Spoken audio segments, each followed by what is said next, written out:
Hi students, मैं अभिषेक हूं विद्यागुरु से और आज हम बात करने वाले हैं जनरल साइंस के बारे में। एसएससी का एक कोई भी एग्जाम देंगे तो फिर ये जो जनरल साइंस का पोर्शन है वो जीके के सेक्शन में काफी इंपॉर्टेंस रखता है और क्वेश्चंस ह्यूमन डिजीजेस से अक्सर पूछे जाते हैं, हाईली कॉमन क्वेश्चंस।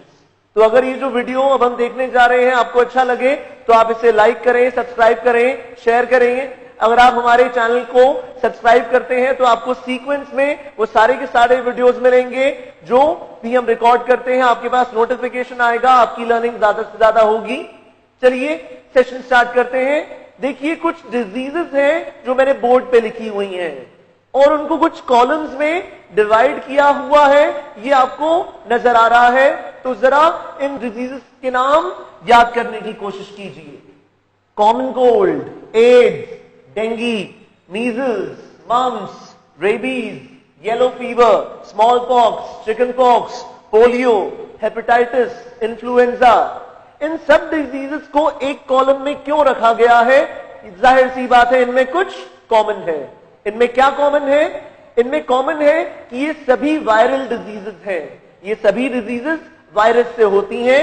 ये सारी की डिजीजेस वायरल डिजीजेस हैं। ये डिजीज की कैटेगरी है। ऑब्वियसली जब कोई डिजीज वायरस से होती है इसका मतलब वो डिजीज किसी पूरी तरह के लिविंग ऑर्गेनिज्म से नहीं हो रही है।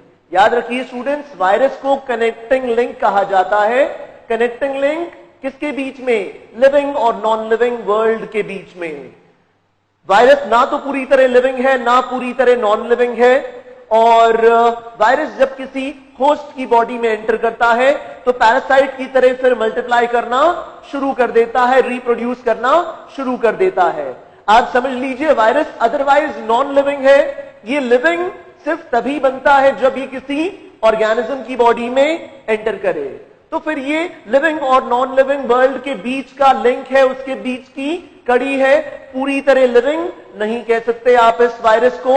और एग्जाम में यह भी पूछा जाता है कि एंटीबायोटिक्स जो हैं, जिन्हें हिंदी में प्रतिजैविक कहा जाता है, ये एंटीबायोटिक्स कौन सी डिजीज में काम नहीं करती? स्टूडेंट्स, एंटीबायोटिक्स जो है वो वायरल डिजीजेस में काम नहीं करती। जरा वर्ड पे फोकस कीजिए, एंटीबायोटिक। एंटी का मतलब अगेंस्ट, बायो मीन्स लिविंग। तो एंटीबायोटिक जो है उसी चीज के अगेंस्ट काम करेगी जो बायो यानी कि लिविंग हो। और हमने देखा कि वायरस पूरी तरह बायो यानी पूरी तरह लिविंग है ही नहीं। इसीलिए काम की बात क्या है कि एंटीबायोटिक जो है वो वायरल डिजीजेस में काम नहीं करती। आगे बढ़ते हैं, सेकंड कैटेगरी को देखिए जो कि लेप्रेसी से स्टार्ट हो रही है। ये second category leprosy, anthrax, typhoid, cholera, diphtheria, pertussis, tetanus, pneumonia, syphilis, plague और टीबी यानी कि ट्यूबरकुलोसिस, ये सारी डिजीजेस जो है बैक्टीरिया से होती हैं। स्टूडेंट्स, काफी सारी भयानक बीमारियां जो सेकंड कैटेगरी में है ये सभी की सभी बैक्टीरिया से होने वाली हैं। ये बैक्टीरियल डिजीजेस हैं। तो याद रखिएगा, बैक्टीरियल डिजीजेस में एंटीबायोटिक काम करता है, लेकिन एंटीबायोटिक मैंने बताया वायरल डिजीजेस में काम नहीं करता। अब इंपॉर्टेंट चीज क्या है? इंपॉर्टेंट चीज ये है कि ये नाम आपको याद हो, टीबी हो, चाहे प्लेग हो, चाहे फिर ये डीपीटी। ये डीपीटी खास इंपॉर्टेंस रखता है। डिप्थीरिया, पर्ट्यूसिस और टेटनस। छोटे बच्चों को वैक्सीन लगाई जाती है, वो डीपीटी की वैक्सीन जो होती है उसमें डीपीटी 3 डिजीज है और वे 3 डिजीजेस आपके सामने हैं। डी से डिप्थीरिया है, पी से पर्ट्यूसिस है, जिसे वूपिंग कफ भी कहा जाता है। वूपिंग कफ या फिर पर्ट्यूसिस और टेटनस। तो अगर इन 3 डिजीजेस से बचना है, डिप्थीरिया, पर्ट्यूसिस, टेटनस से बचना है तो डीपीटी का वैक्सीन लगाना पड़ता है। तो डीपीटी, ये तीनों भी क्या है? ये तीनों भी बैक्टीरियल डिजीजेस हैं। आगे बढ़ते हैं। देखिए मलेरिया, मलेरिया के साथ साथ काला आजार। काला आजार को एक और नाम दिया जाता है, काला आजार को ब्लैक फीवर भी कहा जाता है। काला आजार कह लें या ब्लैक फीवर कह लें, एक ही डिजीज की बात हो रही है। अगला नाम देखिए, ट्रिपैनोसोमियासिस, जिसे स्लीपिंग सिकनेस भी कहा जाता है। तो आप देखिए ये 4 मेजर डिजीजेस है। एक है मलेरिया, दूसरी डिजीज है काला आजार जिसे मैंने ब्लैक फीवर कहा, तीसरी है ट्रिपैनोसोमियासिस और चौथी है अमीबियासिस या फिर अमीबिक डिसेंट्री।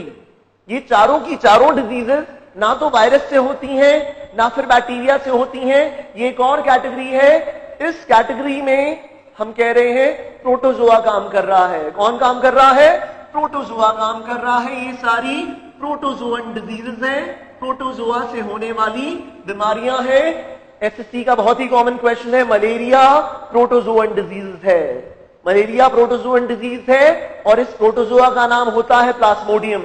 प्लाज्मोडियम एक ऐसा प्रोटोजोआ है, याद रखिएगा प्लाज्मोडियम क्या है? प्रोटोजोआ है और प्लाज्मोडियम नाम के प्रोटोजोआ से मलेरिया होता है।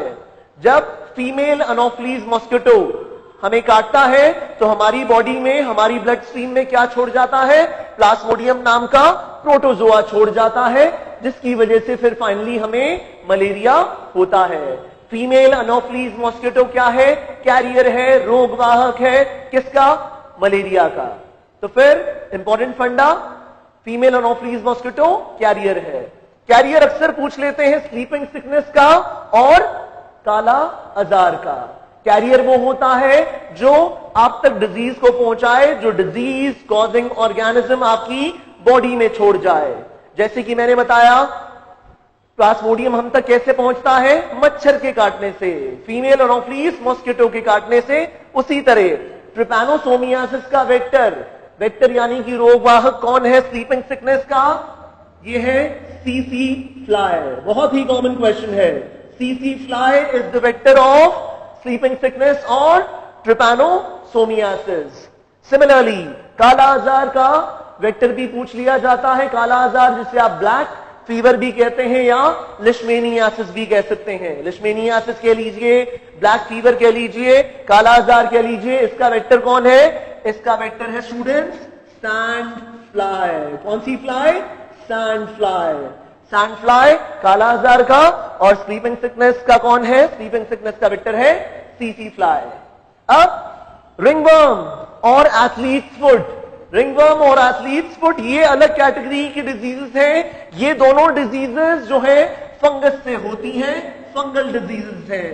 कौन सी डिजीजेस हैं स्टूडेंट्स? फंगल डिजीजेस है, फंगस से होता है रिंगवर्म। रिंगवर्म वही एक स्किन इन्फेक्शन जिसे हिंदी में दाद भी कहा जाता है। रिंगवर्म क्या है? याद रखिएगा, एसएससी बार बार ये क्वेश्चन पूछता है।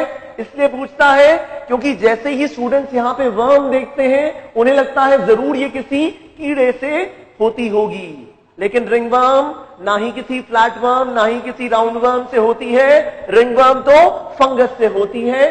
फंगस जिसे हिंदी में कवक कहा जाता है, वही कवक, वही फफूंदी जो आपको ब्रेड पे नजर आती है बारिश के मौसम में। वो जो ब्रेड पे नजर आती है बारिश के मौसम में वो फंगस होती है और फंगस से ही रिंगवर्म और एथलीट्स फुट जैसी डिजीजेस होती हैं।